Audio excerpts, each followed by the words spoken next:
As we get into Salem, Leo swiped Xander's coffee right out of his hand in the square, complaining about being tired. He then happily tells Xander that Gwen's sex life is interfering with his beauty sleep, and shoves the fact that it was Alex in Xander's face. He then proceeds to get into details as Xander sees. I warned him to steer clear of Gwen, and he didn't listen to me. Leo tells him he had his chance, he blew it, time for work. In Gwen's room, she and Alex wake up as she assures him she has no regrets and doesn't want to talk about Xander. They then get frisky again. After finishing, Alex finally decides he should get into work. The old boss lady is going to kick my ass if I'm late. They head outside and kiss farewell in the square as Xander growls and walks up to go off about the double walk of shame and warn Gwen about catching every STD from Alex. It gets worse from there until Alex shoves Xander and gets punched in return, only to lunge at his cousin in retaliation. Gwen pries them apart before it gets too ugly, but Xander's taunting almost starts things again. Instead, Alex kisses Gwen in front of Xander, promises to call her later, and warns his cousin that it isn't over. After, Gwen demands to know what's wrong with Xander. He made it clear he didn't want her, so what's his problem? Because that playboy isn't good enough for you, Gwen. She throws his own words back at him as he tries apologizing. You don't see a future for me, and that's fine, but I'll be damned if your Neanderthal antics prevent me from moving on. Over at Titan, Maggie asks her admin assistant to send Alex in, only to find he's not around. Instead, Brady comes in with flowers, congratulating her, despite his surprise that Victor skipped Alex for the role. They trade pleasantries, and she reassures him that CEO or not, it doesn't change that she's there for him as his AA sponsor. Brady admits he's been struggling, what with the Chloe drama, but hasn't been going to meetings. He was sure once Stefan's brain was fixed, it would all be fine, but it's not. Rachel despises Chloe. Maggie offers to talk to the kid, but Kristen's done too good a job in poisoning her against Chloe. As Chloe starts to leave the inn, she answers a call from Statesville. Hello, Chloe. It's your old friend Kristen. Kristen taunts Chloe about Stefan coming to his senses. Then Chloe fires back before trying to hang up. Kristen warns her not to hang up because she's got something she needs to hear. Kristen lobs a few more insults, then warns her to stay the hell away from Brady. Leo walks up behind Chloe and listens in as she goes off about Kristen turning Rachel against her. Your sweet Rachel is now a little monster. And if you and Brady aren't careful, she's going to grow up to be just as deranged as her mother. Ouch. That sets Kristen off, and Chloe apologizes for going too far with a kid as Leo takes notes.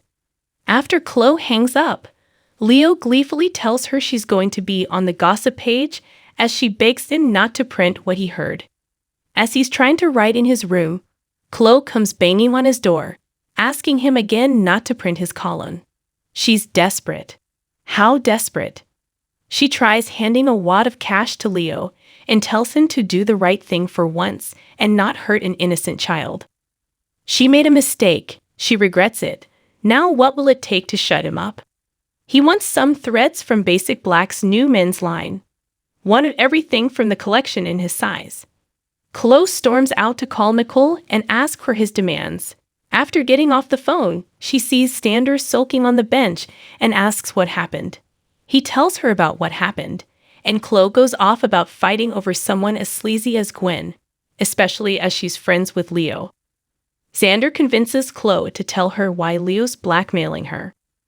Brady shows up at Statesville and Kristen tells him a very one-sided version of her call with Chloe.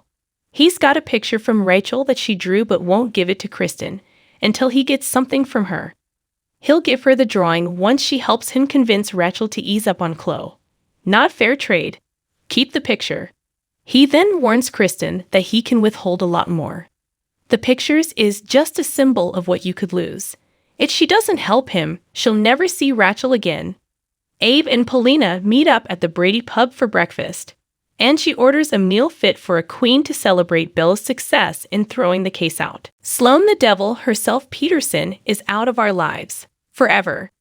She keeps going on about being rid of Sloane, but Abe seems distracted. He's relieved that Sloane's case was thrown, but he's worried about her last threat. Paulina's not to be deterred and gives Stephanie a call. Up in Chad's room, he brings Stephanie breakfast in bed to celebrate her first night sleeping over, and to thank her for forgiving him about the Leo thing. They both apologize, he for what he did, she for how she reacted, and then kiss and make up after their first fight. They both get ready when Paulina calls and asks for her and Chad at the pub pronto. The foursome meet and Paulina announces that Sloane's lawsuit was thrown out. She wants them to put out a press release announcing her victory and letting the world know that you mess with her and you'll lose. She then tells Stephanie that they should head back to her office to re-up SJPR's contract. In the show's last few moments, Alex shows up at Maggie's office, apologizes for being late and tells her that Xander was responsible for the black eye and blood on his shirt. Maggie sidelines him for the meeting because he looks like a hooligan, then promises a serious conversation when she gets back. Gwen shows up after to see Alex, who's lamenting that Maggie's fed up with him. Gwen apologizes for it being her fault, but Alex says he let Xander under his skin. She suggests they should maybe stop the hookups, but he won't be scared off. They should let this ride, and she agrees. Leo's already gotten his delivery, and Chloe thanks Nicole for saving her from the gossip column. Xander, though, checking his phone, warns that Leo already turned in his column, and Chloe freaks out. She's going to lose Brady forever, and cries on Xander's shoulder as he awkwardly comforts her. Kristen balks at Brady's threat, but he tells her that he didn't want it to be this way. She did this. You're using my daughter's love against me. You're no better than I am, Brady. Fine. She'll do what he wants. Over at the pub, Abe talks to Chad about Stephanie and how well things are going. Paulina, meanwhile, calls attention to the twinkle in Stephanie's eye because of how well things are going with Chad. Everything is coming up roses for me, and Paulina enters her office to find it ransacked.